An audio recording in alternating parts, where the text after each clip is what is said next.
Bom dia, Bom João, dia. a todos que nos acompanham no Central. Ontem tivemos El Grande Clássico, é assim que nós chamamos agora também. Sim. Lá não tem o, como é que é lá em Madrid? Esqueci como é que chama, mas aqui é o maior clássico do mundo. Nós chegamos a essa conclusão ontem pela manhã. Cruzeiro e Atlético, Atlético e Cruzeiro, o maior clássico do mundo. E ontem se provou isso, não quero saber, tá? Esse jogo foi tão bom assim? Não sei se foi tão bom. Nós chegamos à conclusão que é o maior clássico. E o jogo com seus aperitivos.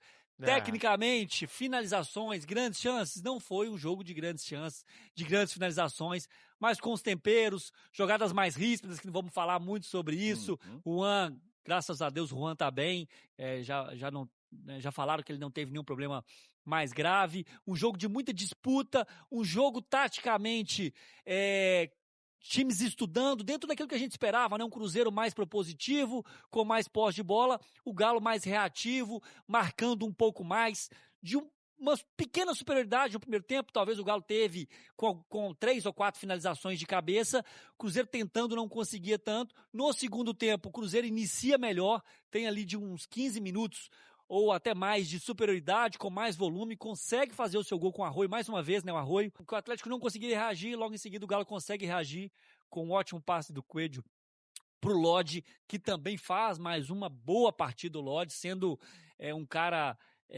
de uma regularidade muito grande, consegue o empate, e dali pra frente o jogo volta a ficar mais parado, um jogo mais de meio campo, mais disputado. O Cruzeiro não conseguiu criar como criou no início do segundo tempo, nem o Galo também grandes chances. No finalzinho teve uma outra chance ali com o Minda e com o Cissé, que havia entrado. Então ficou um jogo de muita disputa, de pouca técnica, mas dentro do que nós esperávamos, principalmente falando em primeiro jogo de Sim. Copa do Brasil, primeiro jogo de Copa, Lucas, é um jogo normalmente menos de risco. Os clubes arriscam menos. Nós esperamos no próximo jogo um jogo de mais risco, porque chegando perto do final, se alguma equipe estiver ganhando, a outra tem que se arriscar e ir para cima. Então a gente espera um jogo de mais adrenalina, de mais interesse. Mas, no geral, um jogo dentro do que nós esperávamos, Ontem, Lucas. no placar, o Atlético saiu com a vantagem, né? Porque estava jogando fora de casa, segurou o empate ali e agora tem que tentar reverter a história na Arena MRV na terça-feira, né? Então, teoricamente sim, porque o jogo dentro de casa, com o apoio do seu torcedor, acho que o Atlético melhorou em relação a favoritismo. Eu enxergava o Cruzeiro antes da eliminatória com um pequeno favoritismo, acho que isso encurtou ou um 50-50. A minha percepção para agora, mesmo o Atlético empatando, é um 50-50 jogando em casa, pelo jeito de jogar dos dois times. Sim. O Galo tem jogado muitas vezes melhor fora de casa do que dentro. E o Cruzeiro não tem muito problema, assim, o estilo de jogo dele ele mantém. Então, com o apoio do torcedor, que é um algo a mais, acho que ficou um jogo mais 50-50. A expectativa é muito grande, bem maior do que do primeiro jogo. Sim. Pelo menos minha, é bem maior para esse jogo de volta na terça-feira que vem. A cidade para novamente para acompanhar esse jogo. Essa semana nós temos aí 7 dias para falar desse jogo. Os times voltam a jogar no final de semana, Cruzeiro contra Vasco no sábado e Galo contra Vitória. Atlético em casa, Cruzeiro fora.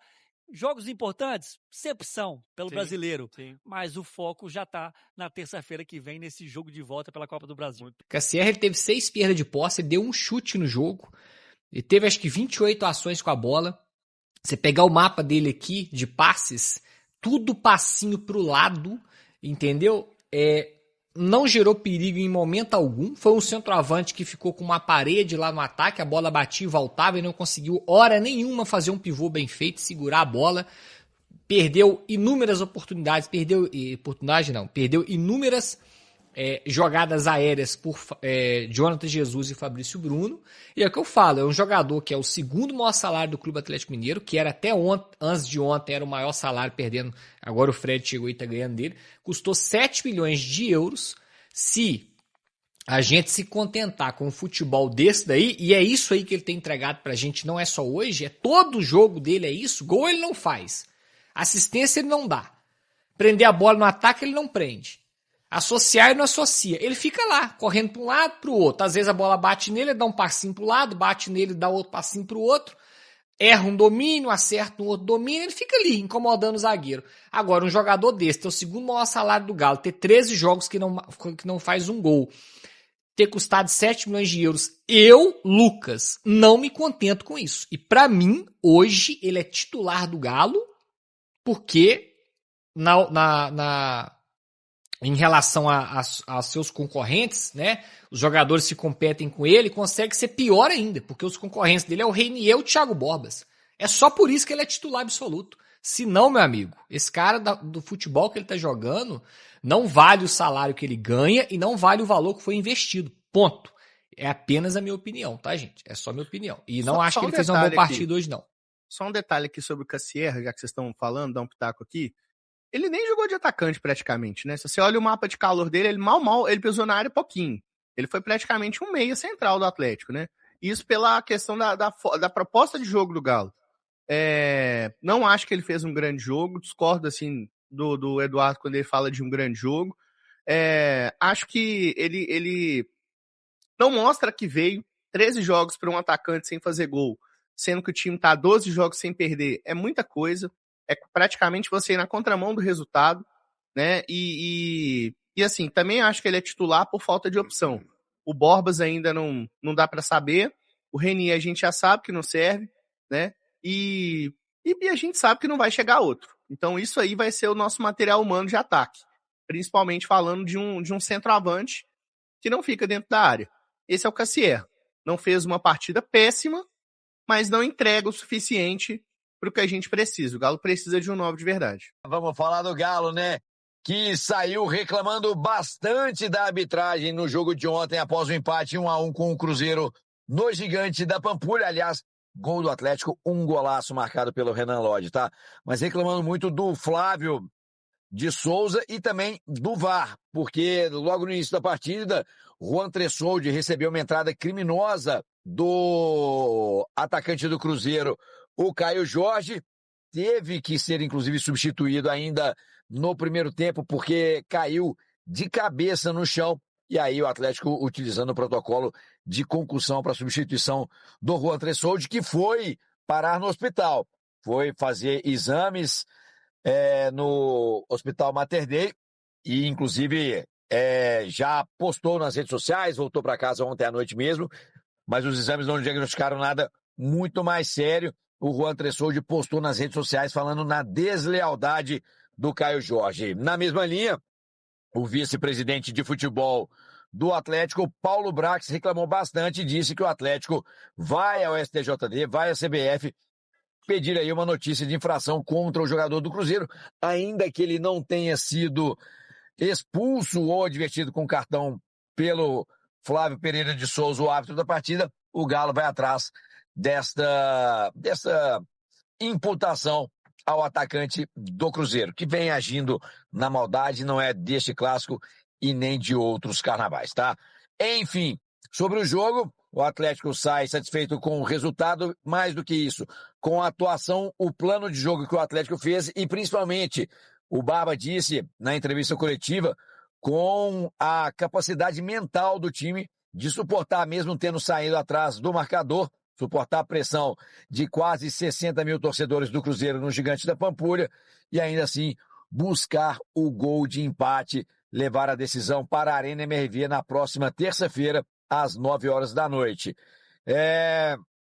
O Atlético comemora também a boa atuação do zagueiro Vitão. Vitão que entrou em campo e foi muito bem, inclusive eleito por diversas emissoras aí como o melhor em campo, por um vacilo das pessoas que elegem aqui na 98. O Vitão não foi eleito melhor em campo, mas enfim, segue o Vitão na partida do Atlético contra o Vitória no sábado, próximo confronto do Alvinegro, porque sábado tem Campeonato Brasileiro e o Juan Tressoldi não pode jogar por conta desse protocolo de concussão. Ele tem que ficar pelo menos 5 dias afastado das atividades. Jogadores voltam aos treinamentos na tarde desta quarta-feira e aí uma novidade que pode acontecer, que pode pintar no time atleticano no sábado, é o Gustavo Scarpa, foi liberado na segunda-feira do departamento médico e agora fica à disposição do técnico Eduardo Domingues para os treinamentos da semana.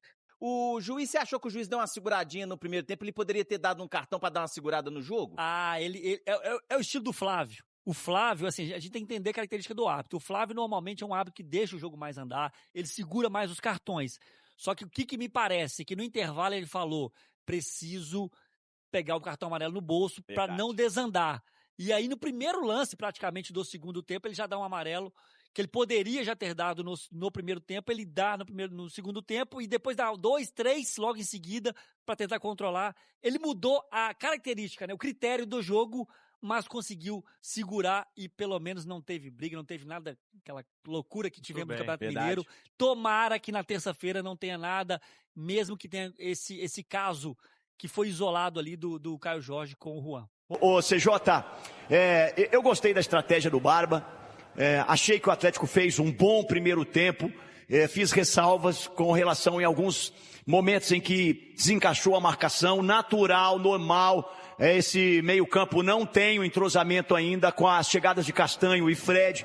O Atlético vai dar minutagem para essa galera. Agora, no final de semana, não, contra o Vitória. É o time que vai jogar contra o Cruzeiro na terça-feira, então não. Mas na sequência da temporada, esse meio-campo ganha demais com a qualidade do Castanho e do Fred. O Franco pela direita, na perseguição do Wesley. Muito bem, até levar o cartão amarelo, depois se complica um pouco. E aí, CJ, durante ainda o primeiro tempo eu fiz uma ressalva com relação à questão do Maicon.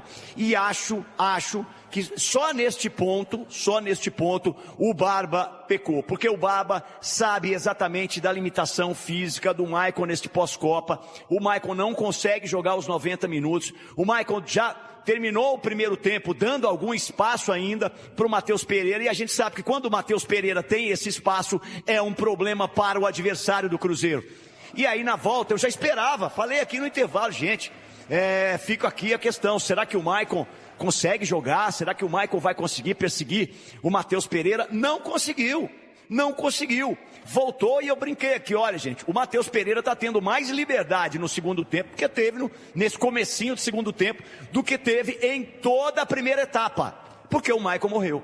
O Maicon cansou e não conseguia mais acompanhar o Matheus Pereira. E o Matheus vinha aqui na esquerda, ia na direita, voltava, buscava jogo, dava tapa, dominava a bola na entrada da área para finalização do gesto, fez tudo que quis, até que o Barba acordou. E aí as mexidas pontuais do Barba, as primeiras mexidas, colocando o Natanael, trazendo o Natanael para o lado direito, trazendo o Franco para o meio campo, apesar do cartão amarelo, voltou a dar o equilíbrio que o Atlético precisava. E aí, né, nessa do o gol do Arroio, gente, o pessoal está assistindo o jogo do Cruzeiro, né? Ninguém viu aí os jogos pela Libertadores contra o Flamengo. O Arroio recebe essa bola e vem carregando essa bola para o centro, vem preparando, aí ninguém para dar o bote, ninguém para chegar, ninguém para interceptar, para ficar entre a bola e o gol. Foi um golaço. Ele até ficou na dúvida aqui se o Everson não tinha dado uma frangada nessa, mas não, tem cara. Jeito, não. Chutaço, cara, chutaço. Assim também como eu acho que o gol do Lodge, o Otávio, cara, tem jeito, cara. Muito em cima. Então foi uma boa finalização também do Lodge. A partir daí, CJ, acho que o Atlético, e aí por isso eu voltei no Bernard, o Bernard adianta um pouco e o Bernard é muito bom jogador, cara. Sim, o Bernard demorou para voltar a jogar um bom futebol no Atlético, é verdade. Aí o Atlético também troca de treinador, cada dia é o Cuca, aí é o Sampaoli, é o Barba agora. Então, difícil até, ele é muito bom jogador, é muito técnico, tem um domínio de bola, tem uma visão de jogo, passa muito bem essa bola, não afoba diante do marcador, e eu acho que o Bernard foi muito importante na construção do gol do Atlético, e claro, assistência do Coelho e a finalização do Lodge. Outro ponto que eu acho que o Barba precisa, e reforço, tá gente? Tá tudo em aberto, um para o Cruzeiro, um para o Atlético, o jogo vai ser muito parecido na Arena. Embora o Atlético esteja jogando em casa, Cruzeiro vai sair para jogar, o Cruzeiro vai pela qualidade que tem, não vai ficar atrás, não é o jogo do Cruzeiro.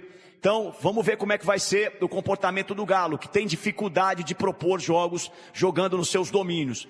Mas, o Thiago Borbas, precisamos falar do Thiago Borbas. Que é um jogador, porque eu acho que o Borbas, cara, ele não é craque, mas o Borbas, ele mostrou um interesse pelo jogo.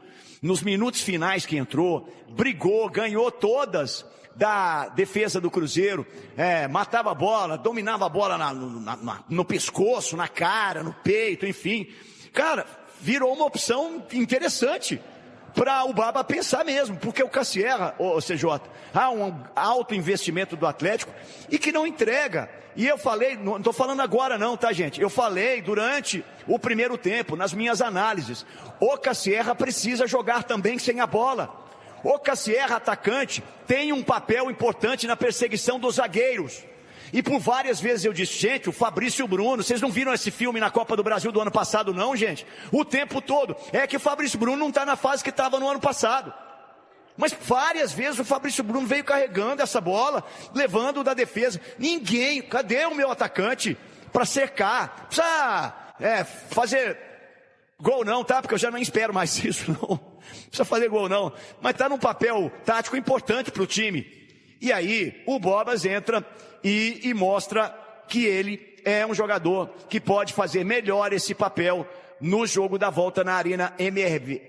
Tá tudo em aberto. Gostei do jogo do Galo, do momento em que toma o gol, o Atlético vai buscar o gol e faz o empate rapidamente, com boas jogadas, teve até depois umas 2 jogadas também, uma que resultou na finalização do Cissé, ele meio que se desequilibrou, acabou só dando uma resvalada na bola. Teve o Minda também, que finalizou fraquinho numa outra entrada aqui pelo lado esquerdo do ataque. Então, mais 2 chegadas do Atlético muito boas, depois das mudanças do Baba. O que mostra que o Baba tem o controle do elenco, conhece as características do seu jogador, mas teve um delay, viu, Baba? Teve um delay. O Maicon não era para ter voltado para o segundo tempo. Bom, 1-1, tudo fica para terça-feira na Arena MRV. Fortíssimas emoções, CJ e amigos.